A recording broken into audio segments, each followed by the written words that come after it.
Me ollaan nyt vihreistä vihreimmän kattoterassilla tai yhdestä sen kattoterasseista ja kasvihuoneella. Mutta me ollaan nyt keväällä, että ei vielä ihan ole vihreimmillään.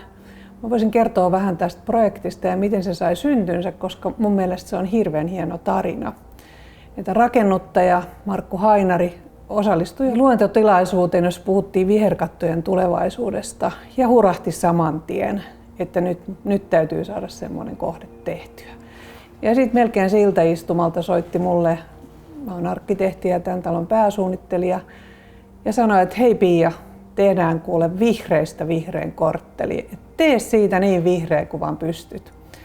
No, se kuulostaa tietysti aika kivalta toimeksiannolta, mutta pitää olla sillä tavalla realisti, että kyseessä on kuitenkin 2 taloa, 2 vuokrataloa, joissa on todella tiukat nämä kustannusraamit. Eli nämä on arvatuettuja kerrostaloasuntoja ja budjetti on todella tiukka ja säännelty. Ja siinähän olikin sitten pääsuunnittelijalla niin kuin kova haaste, että miten niin kuin ratkaista se yhtälö, että miten tänne sitten saadaan tämä kaikki maailman ihana vihreys, mitä rakennuttaja toivoo. Mä oon maisema-arkkitehti Pia Kuusiniemi Loki-maisema-arkkitehdit Oy:stä ja olen toiminut tässä näistä viherkatoista vastaavana suunnittelijana. Tämä vihreistä vihrein kortteli, tämähän on kokeellista kerrostalorakentamista ja tässä niin kuin erityisenä tämmöisenä fokuksena on ollut tämä viherkattorakentaminen. 9. kerroksessa on tällaiset tutkimuskatot, biodiversiteettikatot, joissa on tämmöiset hyvin karut ketokasvillisuusalueet ja siellä on muun muassa testattu sitä, että miten erityyppiset ratkaisut lähtee viihtymään. Siellä alun perin oli sekä tämmöistä ketomattoa että sitten ketokylvöjä ja ihan taimi-istutuksia, mutta sitten yliopistolla ainakin silloin jossain vaiheessa tarkoitus tehdä siellä myös nivelijalkaisten tutkimusta.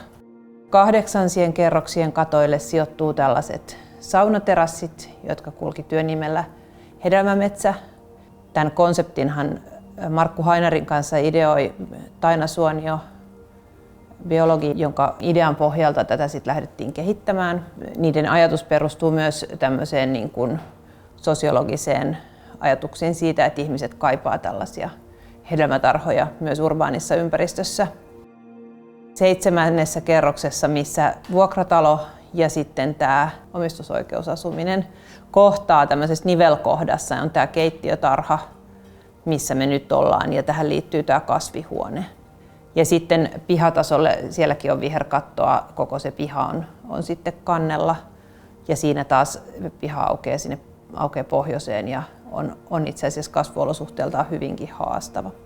Tämä idea on kuitenkin, että kaikki talon katot on semmoisia käyttökattoja, jotka on niin asukkaiden iloksi ja hyödyksi. Tässä on tietenkin tämä sosiaalinen puoli, että tämä lisää tätä asumisviihtyisyyttä tässä talossa. Tutkittiin, että miten me saataisiin nämä julkisivut ennen pitkää myös vihreäksi ja lisättiin niihin semmoisia vihreitä laatikoita, joihin istutettiin erilaisia kotimaisia köynnöksiä.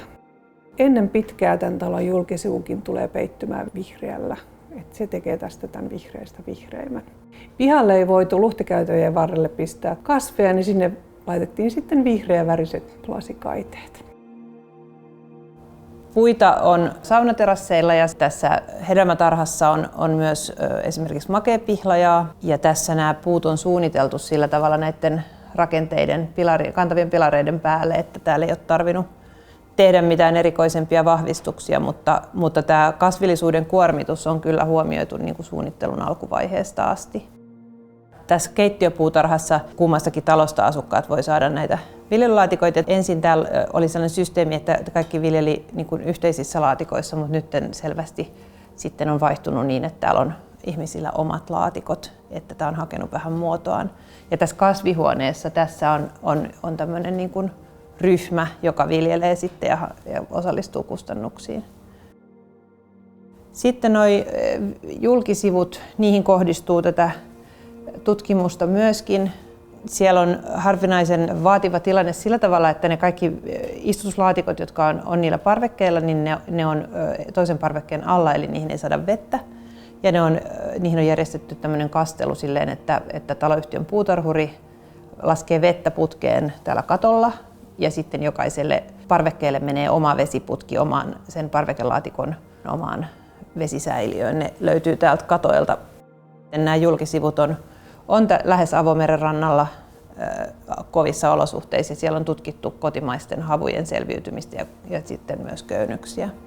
Nämä korttelin puurakenteet on sellaista akkoja-nimistä puutuotetta, missä tämä sertifioitu kasvatettu mänty käsitellään etikkahappoliuoksella ja silloin tämä puu saa sellaisen kestävyyden, että sillä on 50 vuoden takuu niin, että se on käytännössä huoltovapaa. Ja sitten maakosketuksessa se kestää vähintään sen 25 vuotta. Viherkatot nyt kaikkinensa sit luo täällä tällaisia erilaisia oleskelutiloja. Tämä on hyvin ahdas tontti ja liittyy katuihin eri puolilta. Ja sillä tavalla tuo piha on aika julkinen ja siellä on porttikongit eri suuntiin ja siitä pääsee kulkemaan läpi.